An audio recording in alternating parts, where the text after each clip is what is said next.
Now let's look at the case when sigma is unknown, which is probably the most common situation. So you won't know anything about the population distribution. You don't know the value of mean mu. You don't know the value of sigma. So you take a random sample using one of these scientific methods, and then you compute the x bar value and you compute the sample standard deviation S. So based on x bar and S, you now don't have the value of sigma. Then how do you construct our confidence interval? Okay. So here is so we're going to substitute. So the way to do that is to just substitute S for your sigma. So instead of sigma over square root of n, you do S over square root of n. But when you do that, then you cannot use the normal probability distribution even if x bar follows normal distribution. Okay, x bar has to follow normal distribution one way or the other, either because the population is normally distributed or because the sample size is large enough that the distribution for x bar will be very close to normal distribution. So given that x bar has a normal distribution, if sigma is unknown, then the distribution that we need to use is what is called student's t distribution, or for short, t distribution.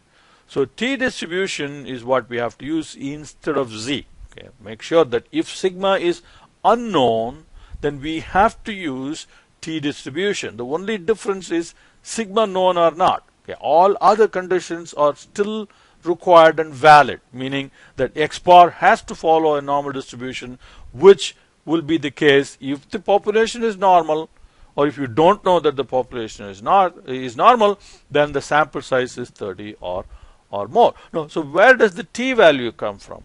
Okay, again, notice the subscript alpha over 2 for t, and once again, like in the case of z, that subscript means that it is a t value such that area to the right is alpha over 2. Okay. Now, what does the t distribution look like? Actually, it turns out that the t distribution looks like this, which is very similar to normal distribution. Okay, and the shape is same, but the height and the flatness is slightly different. As n increases, the t becomes closer and closer to z. Now, t distribution has one additional parameter than z. Z, you just go and find z from the z table once you know what the alpha over 2 value is going to be. But for t, you need another information, and that is called degrees of freedom. So degrees of freedom for t distribution is n minus 1. Okay, the number of observations in the sample minus 1, and that comes from how many x values can freely vary once we have computed the sample mean. Once we have completed the sample mean, only n minus 1 values can freely vary. Okay. The last one has to fit in such a way that x bar remains what it was that we have computed. So that's one way of understanding the degrees of freedom. Once you find the x bar, the number of degrees of freedom for the observations is n minus 1.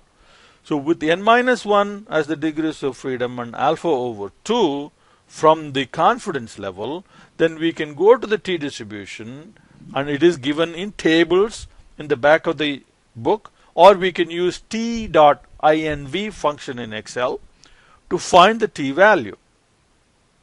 So here is a student t distribution list. So you have the upper tail area at the top, then you have the degrees of freedom, and then we go and read the t value according to the upper tail area, which is the alpha over 2 value, and the degrees of freedom. So let's look at the t table. Okay.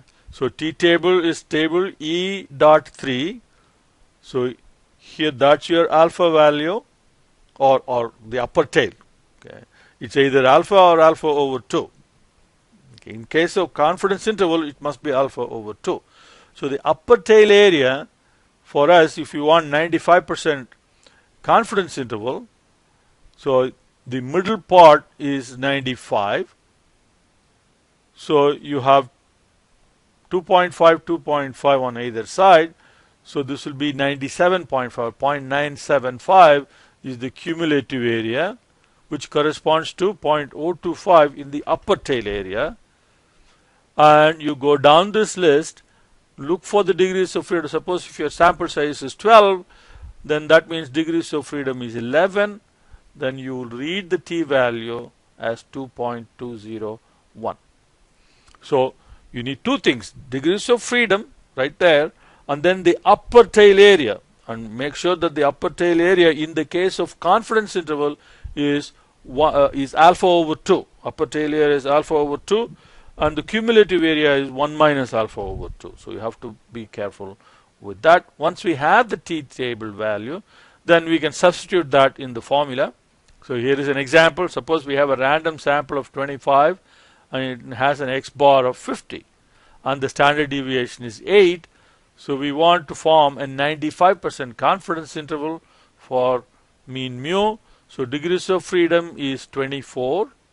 You want 95% confidence interval. So we have t sub alpha over 2 of t 0.025. So 0.025 and degrees of freedom 24. Okay, upper area 0.025, that is this one. So go to 24 degrees of freedom and you get 2.0639. So 2.0639. So plug that in here, and instead of sigma over square root of n, we have s over square root of n. So the product of these two then is our margin of error, and then you go 50 plus or minus margin of error will give you the confidence interval. Okay. Let's work the problem out in Excel.